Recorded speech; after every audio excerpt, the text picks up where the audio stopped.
अपनी कला और संस्कृति पर नाज करने वाला जिला मधुबनी। ये जिला तब अस्तित्व में आया जब 1972 में दरभंगा से अलग करके इसे स्वतंत्र जिला घोषित कर दिया गया। दरभंगा प्रमंडल में पड़ने वाले इस जिले का कुल क्षेत्रफल 3501 है। इस जिले की कुल जनसंख्या लगभग 45 लाख है और इस जिले में करीब 60% लोग साक्षर हैं। इस जिले की मुख्य बोलचाल की भाषा मैथिली है। कमला और कौशी यहाँ की बड़ी नदियाँ हैं। यहाँ का प्रमुख व्यवसाय कृषि है। कृषि प्रधान इस जिले में गेहूं, धान के अलावा मखाने की खेती बड़े पैमाने पर की जाती है। भारत में मखाना के कुल उत्पादन का लगभग 80% भाग मधुबनी में ही होता है।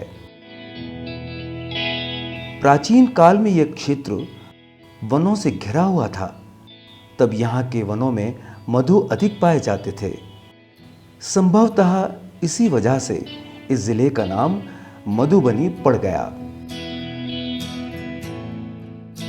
वैसे कुछ लोगों का यह भी मानना है कि मधुबनी शब्द मधुर वाणी से विकसित हुआ है।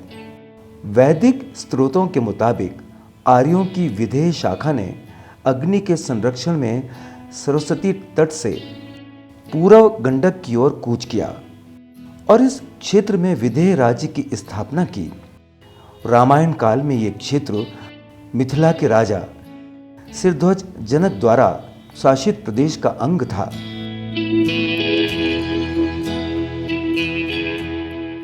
एक मान्यता के अनुसार यहाँ पांडवों ने अपने अज्ञातवास के कुछ दिन यहाँ बिताए थे। इस जिले में जन्मे हैं भगवान भोलेनाथ के अनन्य भक्त और मैथिली के महाकवि विद्यापति जी।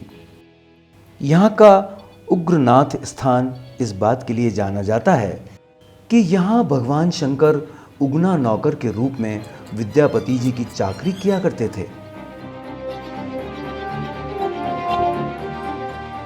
मधुबनी में ही जन्मे हैं हिंदी और मैथिली के महान कवि, साहित्यकार और उपन्यासकार बाबा नागार्जुन, जिनका असली नाम वैद्यनाथ मिश्र था। ये यात्री नाम से भी अपनी रचनाएं लिखते थे। जनकवि के नाम से विख्यात बाबा नागार्जुन को साहित्य अकादमी अवार्ड और साहित्य अकादमी फेलोशिप से भी नवाजा जा चुका है। जिला मधुबनी की विशेष पहचान सौराठ से भी है। रोड के किनारे सौराठ गांव के क्षेत्र में कभी वृहद पैमाने पर लगता था मैथिली ब्राह्मणों का दूल्हों का मेला। आज भी ये प्रचलन छोटे स्तर पर ही सही पर कायम है। मिथिलांचल का अंग और बिहार का ये जिला मधुबनी अपनी कला और संस्कृति के लिए देश और दुनिया में विशेष स्थान बनाए हुए है।